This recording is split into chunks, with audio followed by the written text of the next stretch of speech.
우리 가족은 부모님과 저, 3살 터어린 동생 지호가 함께 살았습니다.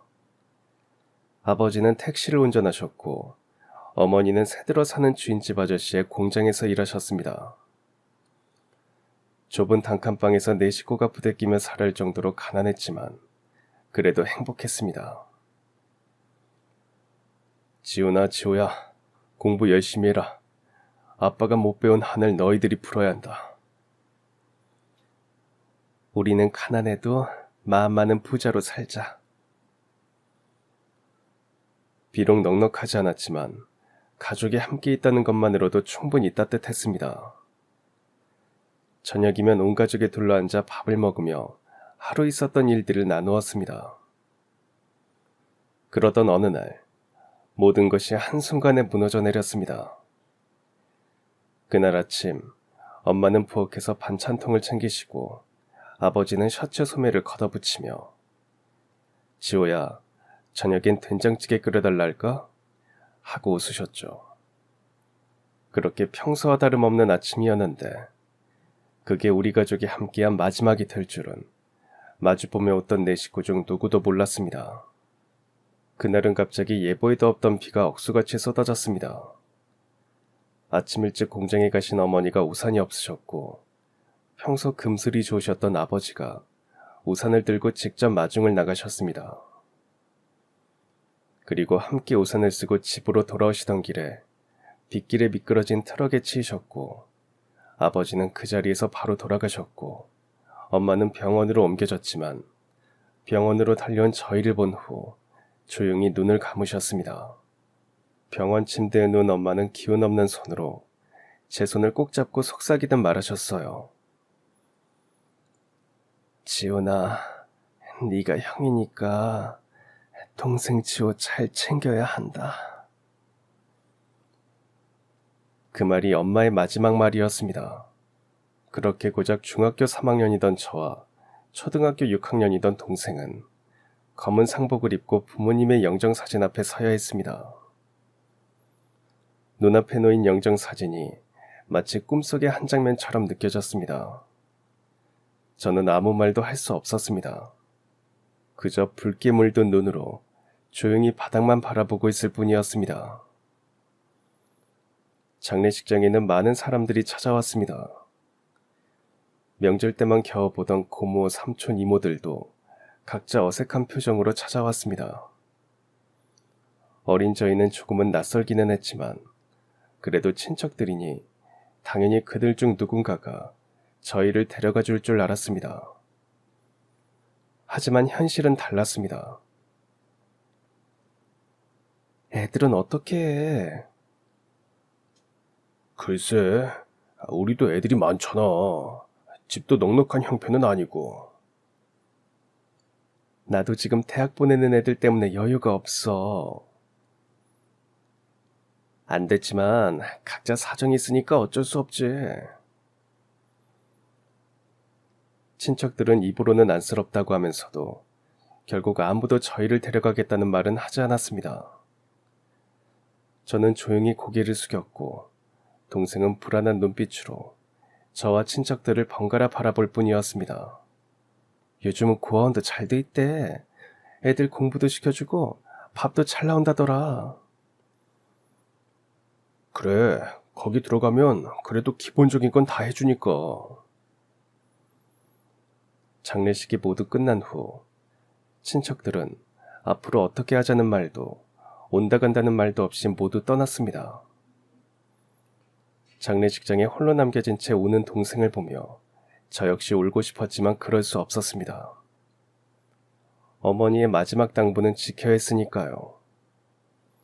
저는 눈물을 꾹 참고 어떻게든 동생을 지켜내야 했습니다. 무서웠고 외로웠고 부모님이 너무 보고 싶었습니다. 그때 저는 고작 중3이었으니까요. 그 밤은 저희가 처음으로 완전히 혼자가 된 날이었고 세상에서 가장 긴 밤이기도 했습니다. 그렇게 부모님 장례를 치르고 돌아오던 날, 저희는 조용히 단칸방 문을 열고 들어왔습니다. 낡고 좁은 방이었지만 그땐 저희가 쉴 수 있는 유일한 곳이었습니다. 저희 형제가 그렇게 멍하니 앉아있던 중 문이 살짝 열리더니 주인집 아저씨가 들어오셨습니다. 표정은 무뚝뚝했지만 말투는 조심스러웠습니다. 얘들아, 너희 혹시 갈 데는 있니? 친척들 중에 누가 데려간다든? 아니요, 없어요. 저기 아저씨, 저희가 갈 곳이 없는데. 아저씨는 잠시 저희를 바라보다가 작게 한숨을 내쉬고는 부드럽게 말씀하셨습니다. 친척들 너무 원망하지 마. 다들 먹고 살기 바쁜데 너희를 데려다 키워줄 의무는 없는 거니까. 그럼 여기서 계속 지내거라. 월세 같은 건 걱정하지 말고. 이럴 때일수록 밥 잘 챙겨 먹고 건강해야 해. 지훈이 네가 형이니까 동생 잘 챙겨야 한다. 그 말에 저는 눈물이 핑 돌았습니다. 부모님도 안 계시고 월세 못 내서 쫓겨나면 어쩌나 불안했던 마음이 그 순간 스르르 풀어졌거든요. 친척들도 나몰라라 내팽개치고 간 저희를 따뜻하게 품어준 주인 아저씨가 평생의 은인으로 느껴졌습니다. 정말 감사합니다. 이 은혜는 평생 안 잊을게요. 꼭 갚겠습니다. 그때까지만 해도 저희는 아저씨가 세상에서 제일 착한 사람이라고 믿었습니다.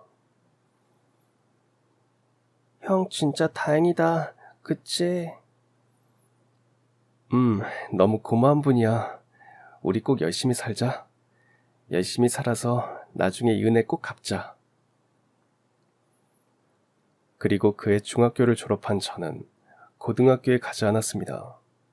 가고 싶지 않았던 게 아니라 갈 수가 없었습니다. 동생과 함께 먹고 살기 위해서는 제가 돈을 벌어야 했거든요. 형, 나도 이제 중학생이니까 아르바이트라도 할까? 형 혼자서는 힘들잖아. 아직 친구들과 어울려 놀궁리만 하기에도 바빠야 할 나이에 제 걱정을 하는 어른스러운 동생의 말에 참 가슴이 아팠습니다. 돈은 내가 벌 테니까 너는 그런 거 신경 쓰지 말고 공부 열심히 해. 그렇게 저는 17살이 되던 해 세상에 홀로 내던져졌습니다.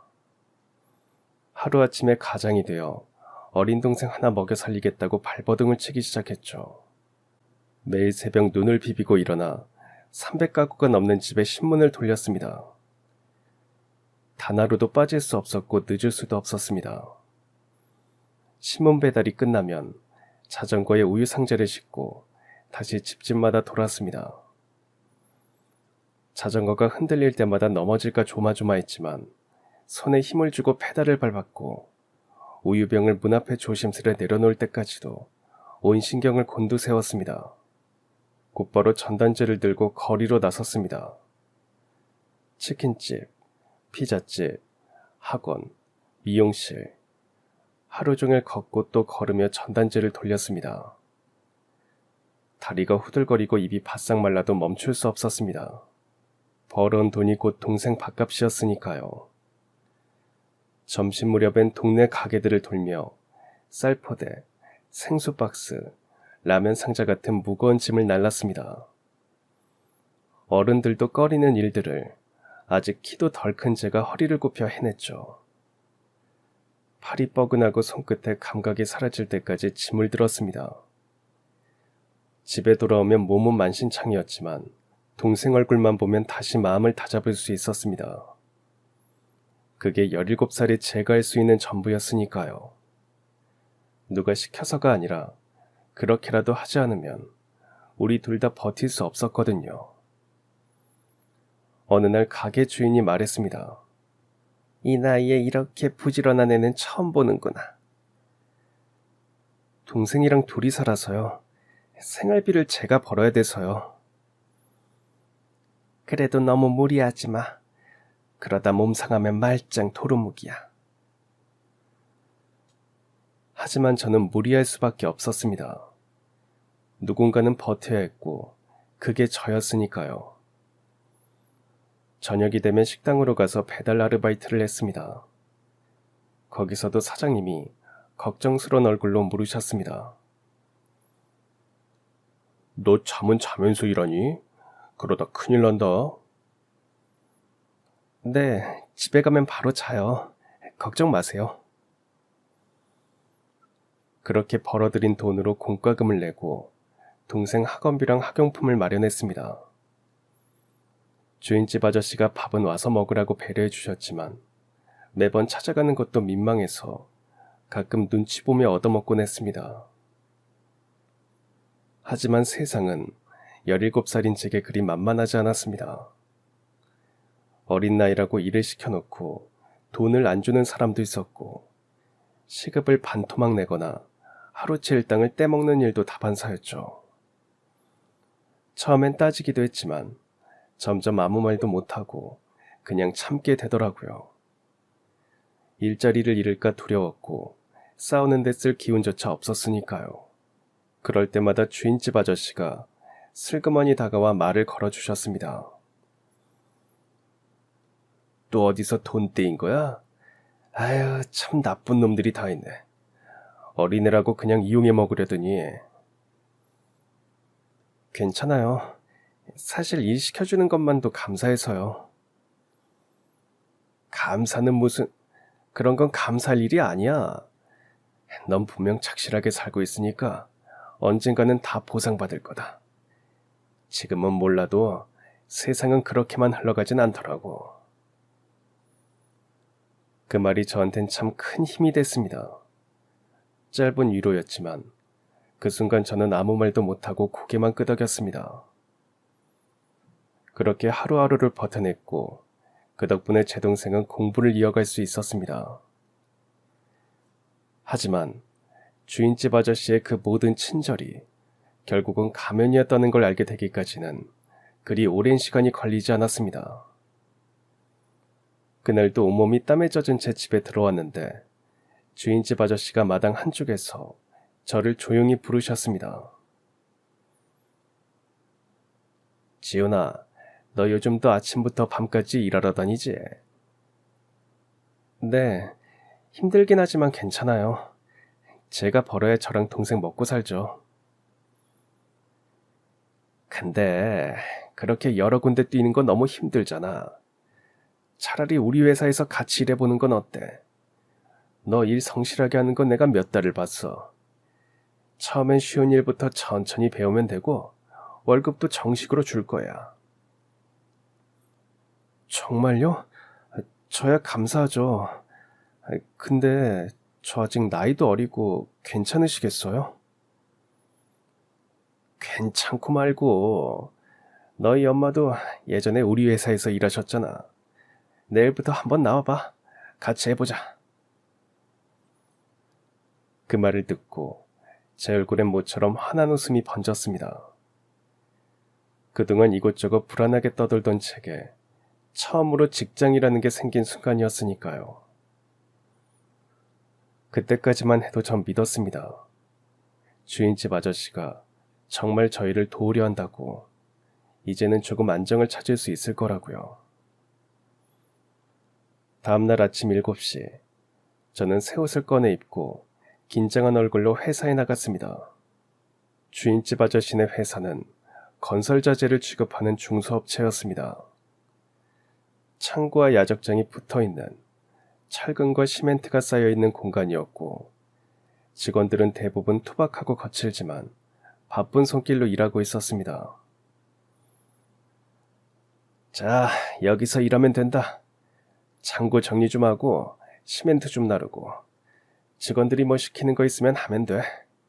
일이 어렵진 않을 거야. 할 수 있지? 네, 열심히 하겠습니다. 지금껏 아르바이트는 많이 해봤지만 이런 일은 처음이었습니다. 저는 시멘트 포대를 옮기고 철근 묶음을 나르며 하루 종일 땀에 쩔었습니다. 먼지 날리는 창고 안을 오가느라 콧속이 새까매지고 손바닥엔 굳은 살이 잡혔습니다.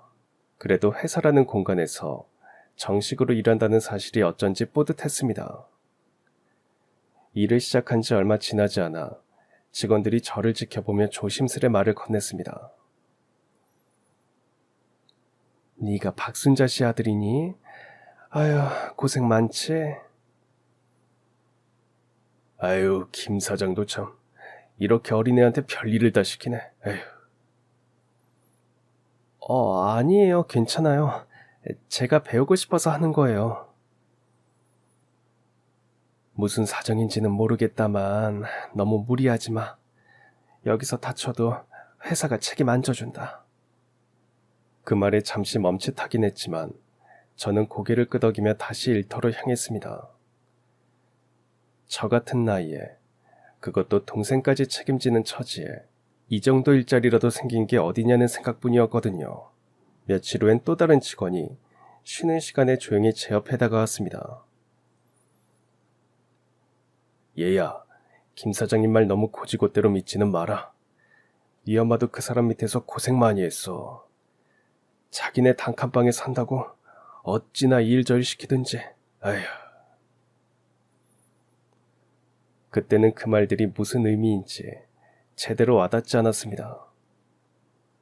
직원들의 눈빛에 이상한 기색이 있긴 했지만 저에겐 그저 일자리를 내어준 고마운 아저씨일 뿐이었으니까요.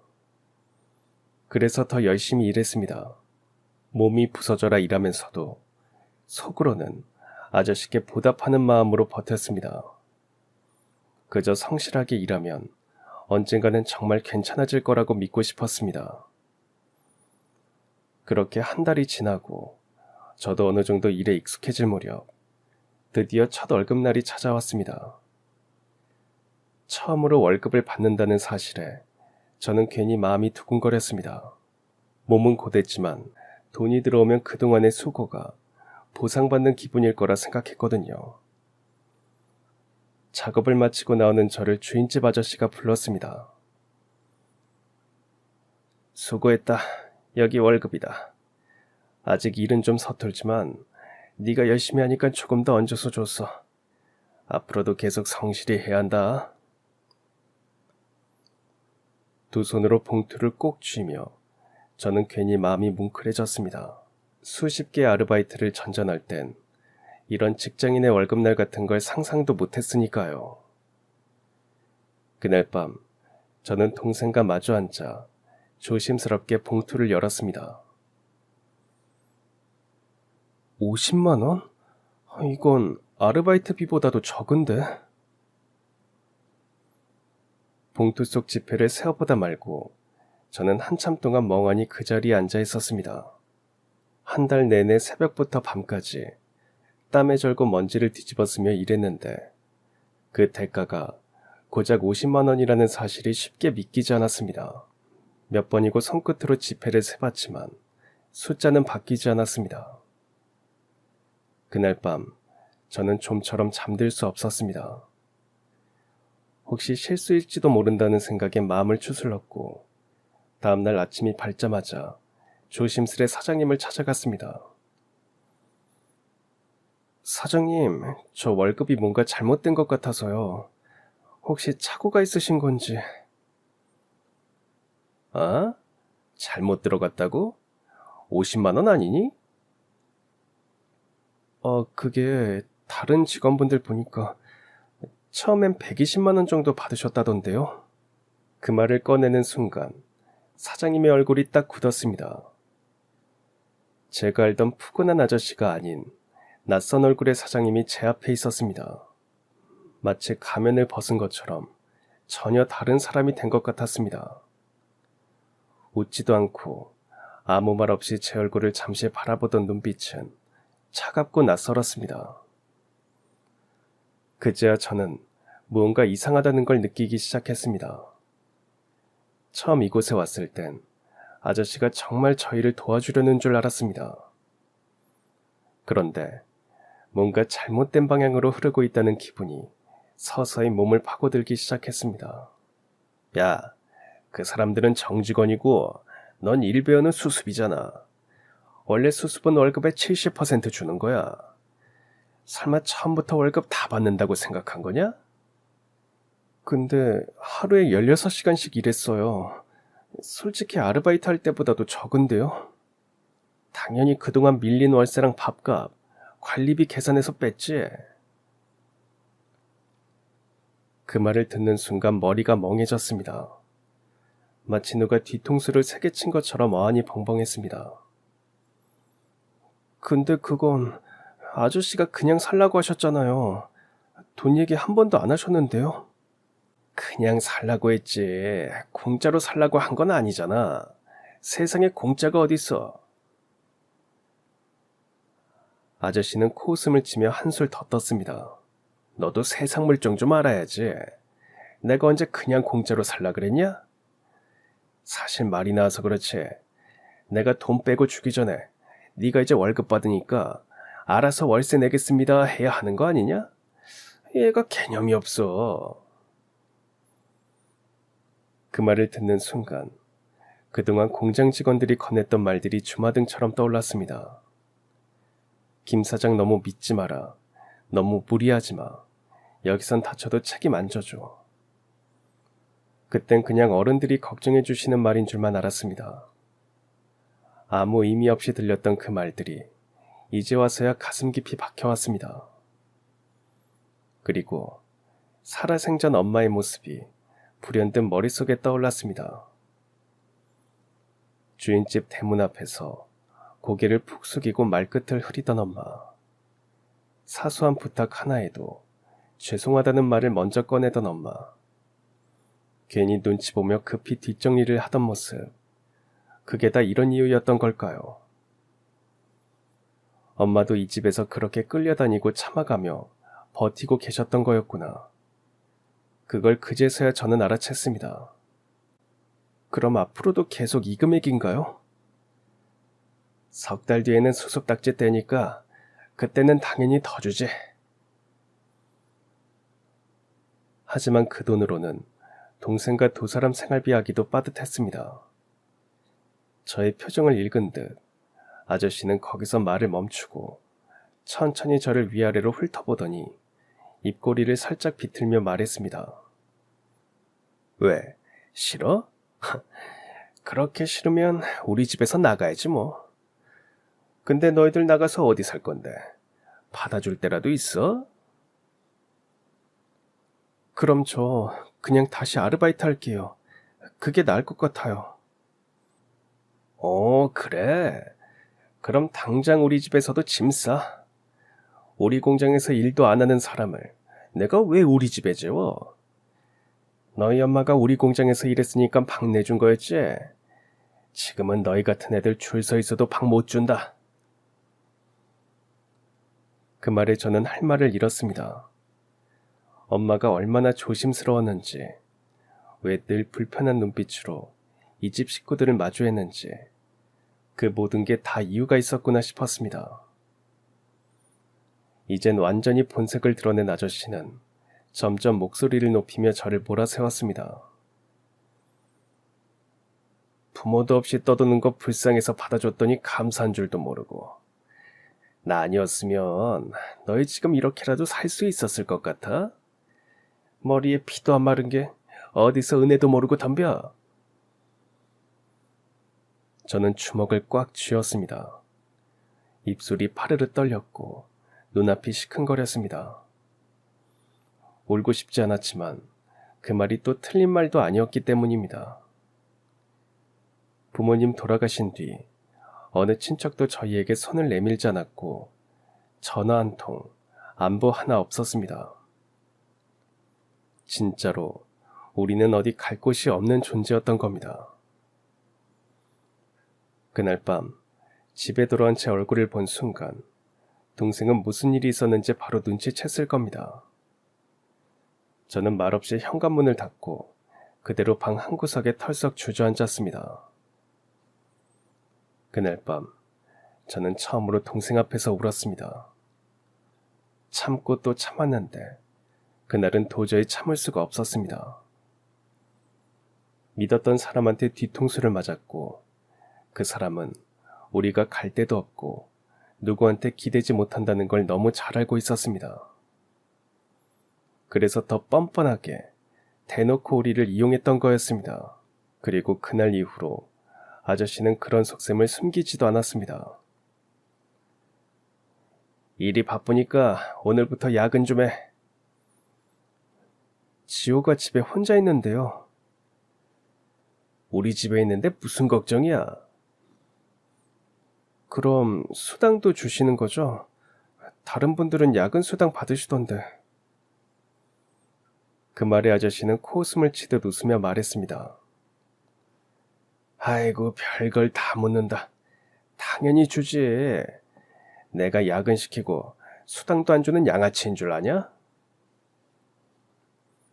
순간 그 말에 조금은 안심이 됐지만 어딘가 찜찜한 기분이 가시지 않았습니다. 그 불안감은 며칠 뒤 월급을 받고 정확히 현실이 됐습니다. 분명 야근을 했고 몸이 녹초가 되도록 일했는데도 그 돈은 기대와는 너무도 달랐습니다. 다른 사람들과는 비교도 안 되는 말 그대로 쥐꼬리만한 액수였지만 그걸 보고도 저는 아무 말도 하지 못했습니다. 그랬다가는 또 그럼 나가, 갈 데나 있어? 그런 말들이 되돌아올 걸 알고 있었기 때문입니다. 그날부터 저는 매일 아침 7시에 나가 밤 11시가 넘어서야 겨우 집에 들어왔습니다. 주말이란 말은 사라졌고 쉴 거면 나가라는 말은 일상이 됐습니다. 시멘트 포대 나르다가 손목이 옥신거려도 콧속 가득 먼지가 쌓여 눈이 따가워도 참고 또 참았습니다. 몸은 점점 무너졌고 밥맛도 없고 거울 속 제 얼굴은 점점 헬쑥해져 갔습니다. 새벽이면 눈이 저절로 떠지는 게 아니라 알람을 몇 번이나 꺼버리고 나서야 겨우 일어났습니다. 이건 누가 봐도 착취였습니다. 하지만 저는 아무 말도 못했습니다. 화낼 수 없고 항의할 수도 없고 그저 견디는 것 말고는 선택지가 없었습니다. 그게 우리 둘이 살아남기 위해 제가 할 수 있는 전부였으니까요. 그러던 어느 날 아저씨는 동생에게도 일을 시키기 시작했습니다. 야, 너 학교 끝나고 시간 많잖아. 이 집에서 살려면 너도 좀 거들어야지. 설거지, 빨래, 청소 같은 건 네가 해. 얻어먹는 값은 해야지. 안 그래? 얘는 아직 어려요. 제가 더 할게요. 시키실 거 있으면 저한테 하세요. 지호도 클 만큼 큰 나이인데 뭘 어리다고 그래. 싫다고 하면 뭐 나가면 되는 거고. 툭 하면 나가라는 말. 그 말은 여전히 변함없이 협박처럼 따라붙었습니다. 결국 그날부터 동생은 집안일을 도맡게 됐습니다. 학교 끝나자마자 가방 던지고 설거지, 빨래, 마당 쓸기, 계단 닦기까지. 손은 점점 거칠어지고 무릎은 쓸리고 까졌습니다. 친구들이 놀이터에서 놀 시간에 동생은 고무장갑을 끼고 있었고 빗자루를 들고 계단을 오르내리고 있었습니다. 아저씨는 사람을 도와준 게 아니라 저를 공장에 부릴 일꾼으로, 동생은 집안일 시킬 하인쯤으로 생각했던 겁니다. 게다가 문제는 그뿐만이 아니었습니다. 주인집 아저씨네 아들, 동생과 나이가 비슷한 그 아이까지 점점 동생을 당연하다는 듯 부리기 시작했습니다. 이리 와서 내 숙제 좀 같이 해.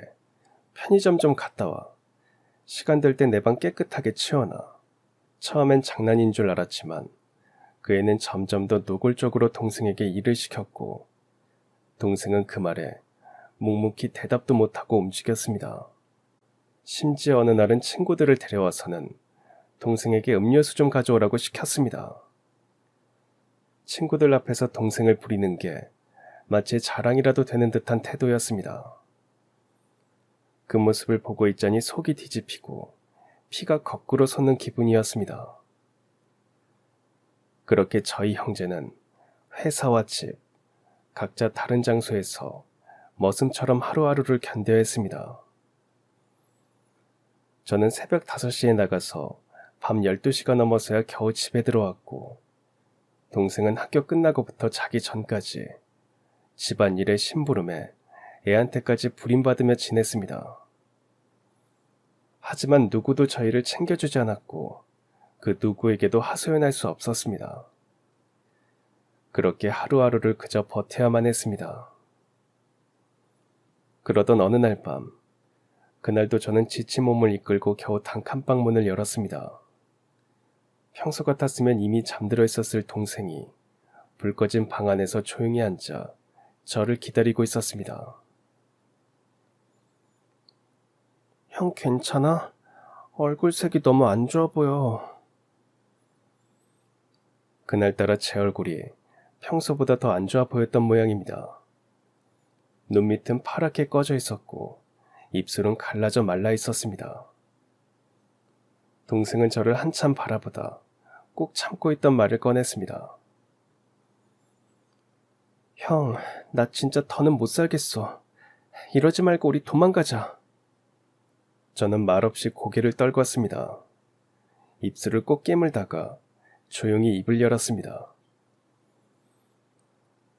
우리 돈이 없어. 나가면 어디서 뭐 먹고 살아. 그래도 지금 이렇게 비참하게 사는 것보단 훨씬 나을 거야. 동생의 말은 단순한 투정이 아니었습니다. 지독히 참은 끝에 꺼낸 진심이었고 그 말이 제 가슴을 콕 찔렀습니다. 하지만 현실은 냉정했습니다. 그래서 더 차분하게 말할 수밖에 없었습니다. 우리가 나가면 결국 신고 들어와서 고아원 갈 거야. 너랑 나랑 나이 차이도 있으니까 같은 곳으로 가지 못할 수도 있어. 그러면 너랑 나랑 또 떨어져 살아야 될지도 몰라. 동생은 아무 말도 하지 않았습니다. 고개만 천천히 끄덕였고 저는 그 조용한 반응이 더 마음 아팠습니다. 여기서도 힘든 거 알아. 그래도 우리가 같이 있을 수 있고 잠잘 때 있고 최소한 밥 굶진 않잖아. 그 말이 다 끝나고 나서야 저는 스스로 한 말이 가슴을 찔렀다는 걸 알았습니다. 너무 현실적이라서, 너무 체념처럼 들려서 그게 더 미안하고 아팠습니다. 그날 밤 동생은 조용히 이불을 뒤집어 쓰고 잠들었고 저는 천장을 멍하니 바라본 채 한숨도 자지 못했습니다. 동생에게 모진 현실을 말한 게 스스로도 견디기 힘들었습니다. 정말 이게 맞는 걸까? 이렇게라도 버티는 게 우리를 지키는 길이 맞는 걸까? 그런 생각만 머릿속에 맴돌았습니다. 다음날 아침, 저는 밥을 먹는 동생을 바라보다가 조심스럽게 말을 꺼냈습니다. 어젯밤에 곰곰이 생각해봤는데 우리 3년만 참자. 네가 중학교 졸업할 때까지만. 그때 되면 나도 법적으로 성인이야. 그러면 지금보다 훨씬 나은 직장에 들어가서 돈 벌 수 있어. 우리가 지금 나가봤자 고생만 더 할 거야. 여기서 3년만 버티면 진짜 자유로워질 수 있어. 그때까지만 참고 딱 3년만. 동생은 제 말을 가만히 듣고 있다가 고개를 끄덕였습니다. 말은 없었지만 눈빛 속에 무언가 결심이 생긴 듯 했습니다. 하지만 저는 거기서 멈추지 않았습니다. 이 계획을 실현하려면 반드시 필요한 게 하나 있었기 때문입니다. 그러니까 공부하자. 공부 열심히 해서 우리 둘이 제대로 살아보자. 그 말에 동생이 놀란 눈으로 저를 바라봤습니다. 형 진짜 공부할 거야? 검정고시 통과하면 고등학교 졸업 자격 받거든. 그리고 바로 대학 갈 거야. 대학 가면 과외도 할 수 있고 일자리도 더 많고 이렇게 힘든 일 말고 양복 입고 회사 다니면서 돈 벌 수 있어. 불가능해 보였지만 저는 확신을 갖고 있었습니다. 그 순간만큼은 제 목소리에 흔들림이 없었습니다. 이 악몽 같은 시간도 끝낼 수 있다는 믿음 하나로 버티기로 했습니다. 그리고 그날부터 저는 진짜 공부를 시작했습니다. 하루 16시간 일하고 돌아온 몸은 늘 녹초였지만 손에서 책을 놓지 않았습니다. 새벽 2시에 자고 5시에 일어나는 날이 계속됐고 일하는 틈틈이 영어 단어를 외우고 점심시간엔 수학 문제를 풀었습니다. 화장실에서도 걸어갈 때도 틈만 나면 머릿속으로 공식들을 되뇌었습니다. 형, 너무 무리하는 거 아니야? 그러다가 몸 망가질까봐 무서워. 괜찮아. 형 아직 젊잖아. 지금 이 고생이 우리 인생을 바꿀 수만 있다면 이 정도는 아무것도 아니야. 동생은 말없이 제 옆에 와서 앉더니 조용히 자기도 문제집을 폈습니다. 그 순간 저는 진심으로 다짐했습니다. 어떻게든 3년만 버텨서 우리가 마주한 이 지옥 같은 현실을 끝내보자고. 하지만 제 그런 노력을 주인집 아저씨는 곱게 보지 않았습니다. 제가 틈나는 대로 책을 보고 있으면 눈에 띄게 불편한 기색을 드러냈고 일부러 더 많은 일을 시켰습니다. 쉬는 시간에도 불쑥 나타나서 말했습니다. 책 볼 시간에 창고 정리나 더해. 네가 지금 한가롭게 공부할 때냐? 그날 이후 아저씨는 저를 더욱 혹독하게 다뤘습니다. 주말에도 무조건 나오라고 했고 힘든 일거리는 죄다 제 몫으로 몰아붙였습니다. 마치 제 꿈이 불편하기라도 한 듯 조금씩 꺾어보려는 눈치였습니다. 하지만 저는 굴복하지 않았습니다. 매일 새벽같이 출근해 늦은 밤 녹초가 되어 돌아오면서도 책을 손에서 놓지 않았습니다. 기회가 없는 곳에서 기회를 만들겠다는 마음 하나로 하루하루 버텼습니다. 그리고 마침내 1년 뒤 저는 고등학교 검정고시를 패스했습니다. 독학으로 일하면서 틈틈이 쌓은 시간들이 드디어 결실을 맺은 순간이었습니다. 오랜만에 제 얼굴에 진심 어린 웃음이 번졌습니다. 그 모습을 본 동생도 말없이 고개를 끄덕이며 눈시울이 붉어졌습니다. 제가 얼마나 참고 버티고 견뎌왔는지를 세상 누구보다 가까이서 지켜본 사람이었으니까요. 그날만큼은 아무리 힘든 하루였어도, 아무리 몸이 피곤했어도 모든 게 다 괜찮다고 느껴졌습니다. 그건 단지 시험에 합격한 게 아니라 희망이 아직 살아있다는 걸 증명한 날이었습니다. 하지만 검정고시 합격은 끝이 아니라 시작이었습니다. 저는 그날 이후 더 큰 목표를 향해 나아갔습니다.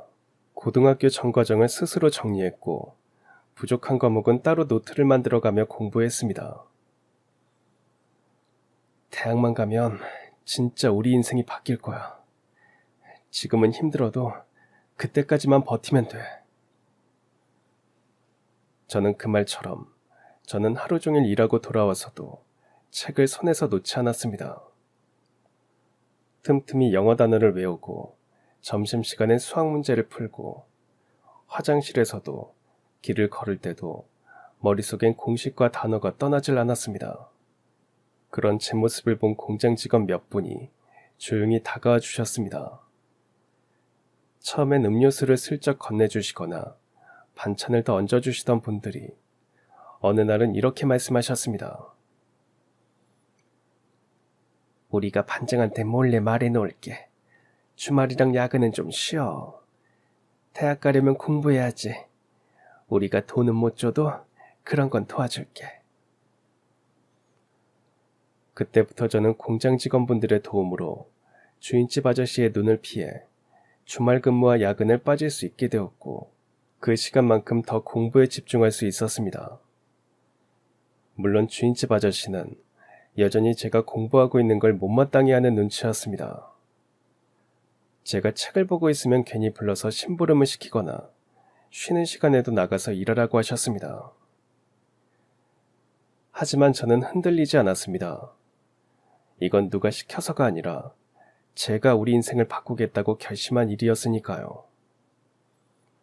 그리고 마침내 2년 만에 저는 국내 손꼽히는 명문대학에 합격했습니다. 그날 저는 합격증이 담긴 봉투를 조용히 동생에게 건넸습니다. 됐어. 우리 이제 진짜 나갈 수 있어. 이제부터는 우리가 원하는 삶 시작할 수 있어. 손이 떨렸지만 그건 두려움이 아니라 설렘이었습니다. 그동안의 노력이 드디어 빛을 발하는 순간이었으니까요. 합격 소식을 전한 그날부터 저는 바로 움직였습니다. 명문대에 합격한 덕분에 과외 자리를 구할 수 있었고, 덕분에 동생과 함께 나가 살 집의 보증금을 빠르게 마련할 수 있었습니다. 작지만 따뜻한 투룸을 계약하고 나서야 저는 드디어 그동안 미뤄뒀던 말을 꺼낼 준비가 되었다는 걸 느꼈습니다. 그날 저는 동생과 함께 주인집 아저씨 앞에 섰습니다. 전처럼 고개를 숙이지 않았습니다.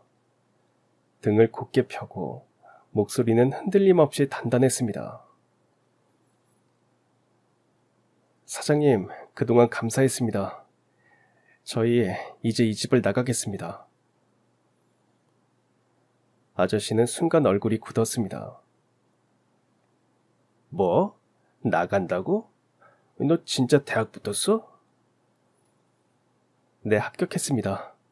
과외도 시작했고 집도 구했습니다. 과외? 그런 거 하지 말고 그냥 여기서 일하면서 다녀. 밥도 주고 방도 있는데 뭐 하러 나가? 나가면 뭐 다 잘 될 줄 아니? 이제 괜찮습니다. 이제 저희 인생은 저희가 책임질 수 있습니다. 아저씨 얼굴은 벌겋게 달아오르더니 목소리를 높였습니다. 아유, 이 배은망덕한 것들. 지금까지 재워주고 먹여줬더니 은혜를 원수로 갚아. 니들 세상이 얼마나 무서운지 알아? 나가서 너희가 뭘 할 수 있을 것 같아?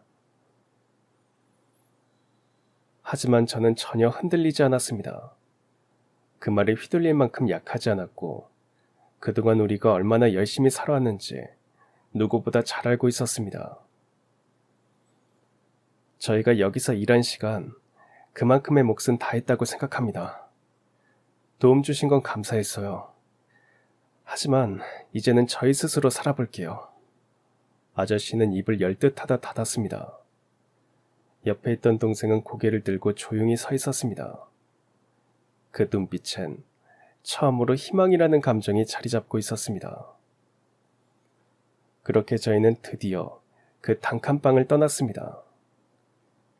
제가 과외로 모은 돈으로 계약한 투룸 아파트는 넓진 않아도 햇빛이 잘 들었고 마루바닥은 따뜻했습니다.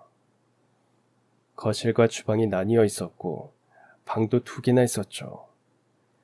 우리에겐 이보다 더한 궁전이 없었습니다. 여기가 네 방이고 저쪽이 내 방이야. 진짜 내 방이 있어?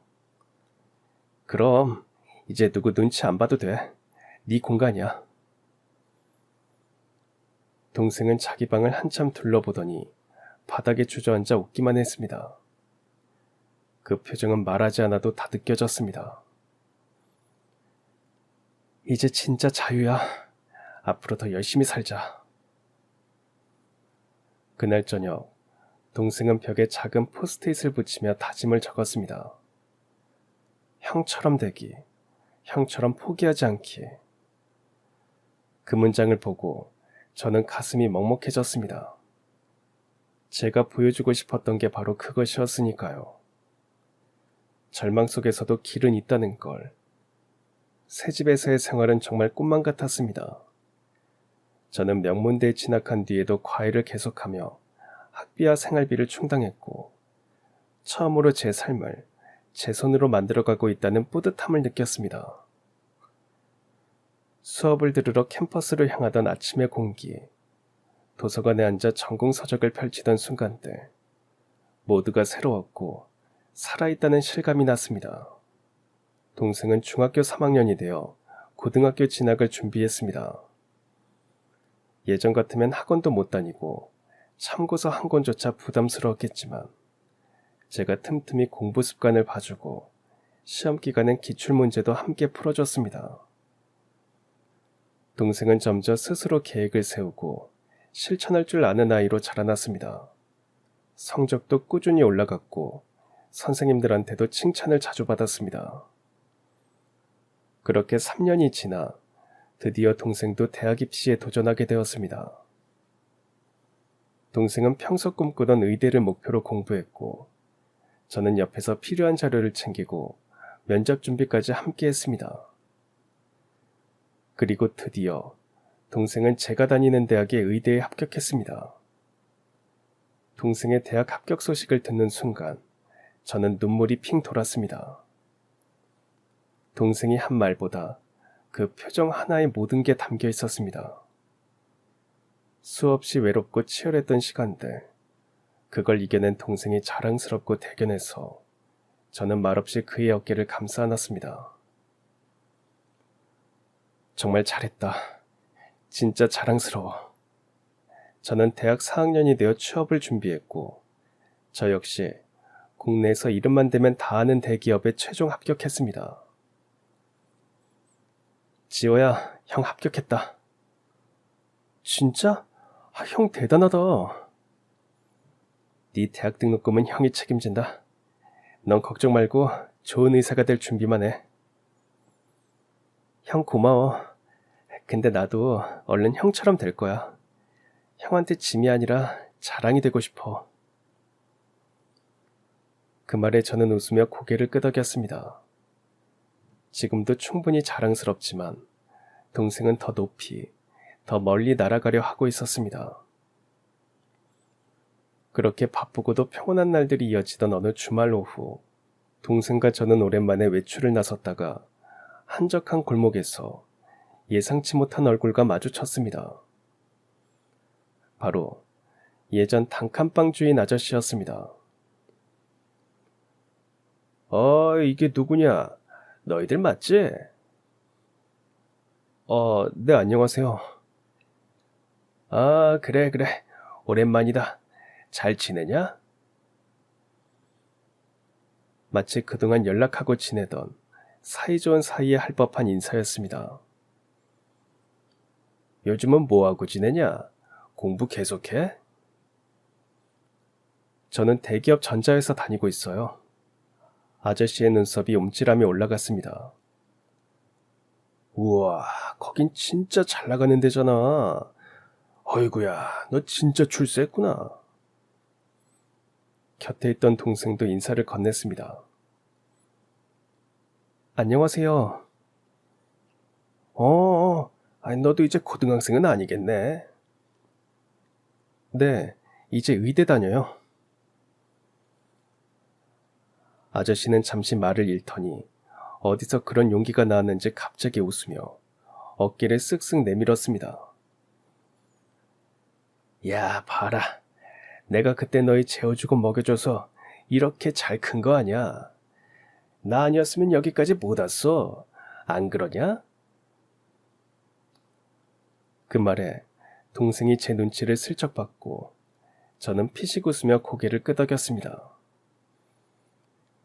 그럼요, 다 아저씨 덕분이에요. 그때 정말 감사했어요. 그래. 알고 있다니 다행이구나. 그래도 너희 잘 됐다니까 보기 좋다. 다음에 우리 집에 놀러와. 우리 아들도 지호 얘기 가끔 하더라. 네, 다음에 한번 갈게요. 아저씨도 늘 건강하시고요. 저는 더 묻지도 따지지도 않았습니다. 그저 밝게 인사하고 자리를 떴습니다. 집에 돌아오자 동생은 조용히 신발을 벗더니 거실에 앉아 말없이 한숨을 내쉬었습니다. 저도 아무 말 없이 옆에 앉았는데 잠시 후 동생이 입을 열었습니다. 형, 진짜 아까 그 아저씨 좀 너무한 거 아니야? 아니, 우리가 대기업인이 의대냐니까 갑자기 자기가 다 키워준 것처럼 얘기하잖아. 진짜 뻔뻔해서 헛웃음 나더라. 근데 형은 아무 말도 안 하더라. 속 안 뒤집혔어? 글쎄, 예전 같았으면 그랬을지도 모르지. 근데 지금은 그냥 웃고 넘길 수 있겠더라. 그래도 그 아저씨 때문에 우리가 얼마나 힘들었는데. 잠시 말이 멈췄습니다. 창밖 어둠이 서서히 내려앉고 있었고 조용한 방 안에선 냉장고 돌아가는 소리만 들렸습니다. 솔직히 말하면 나는 오히려 그 아저씨한테 고맙다는 생각도 해. 생각해봐. 그때 우리가 따뜻한 대접 받았으면 그 단칸방에서 진짜 벗어나고 싶었을까? 그건 잘 모르겠네. 그 사람 덕분에 우리가 진짜 절박해졌잖아. 이 지옥에서 나가야 한다는 생각으로 이를 악물고 버틴 거고. 그게 우리한텐 기회였던 거지. 애매하게 잘해줬으면 거기 그냥 눌러 앉아서 이만하면 괜찮다고 착각했을지도 몰라. 진짜로 간절한 사람이 결국 해내는 거잖아. 확실히 난 그때가 제일 간절했던 것 같아. 나도 그래. 그래서 난 사실 지금의 우리를 있게 해준 사람 중 한 명이라고 생각해. 동생은 말없이 고개를 끄덕였습니다. 그리고는 웃지도 울지도 않는 표정으로 조용히 중얼댔습니다. 형이 그런 말 하니까 조금 괜찮아진다. 이제 우린 그런 사람 말 한마디에 휘둘릴 위치가 아니잖아. 그 말에 동생은 작게 웃었습니다. 작은 투름 거실 안엔 더는 억울함도 분노도 아닌 조용한 자부심이 맴돌고 있었습니다. 그 후로 시간은 참 빠르게 흘렀습니다. 눈코 뜰 새 없이 바쁘던 회사 생활도 이제 어느 정도 자리를 잡았고 저는 부서에서도 신뢰받는 선배가 되어 있었습니다. 그 무렵 회사에서 한 여자 동료와 자연스럽게 가까워졌습니다. 처음엔 프로젝트로 엮이면서 자주 대화를 나누게 됐고 서로 일하는 태도나 가치관에서 공통점을 느끼며 조심스레 마음이 열렸습니다. 웃는 얼굴이 참 따뜻한 사람이었습니다. 바쁘고 지치는 날이면 조용히 커피를 내밀어주고 말없이 옆에 있어주는 사람이었죠. 나 사실 예전엔 가난한 것도 창피했고 부모 없는 것도 내겐 약점이라고 생각했어. 하지만 이젠 괜찮아. 그 시간들이 있어서 지금의 내가 있으니까. 그녀는 말없이 제 손을 꼭 잡아주었습니다. 그 순간 저는 알 수 있었습니다.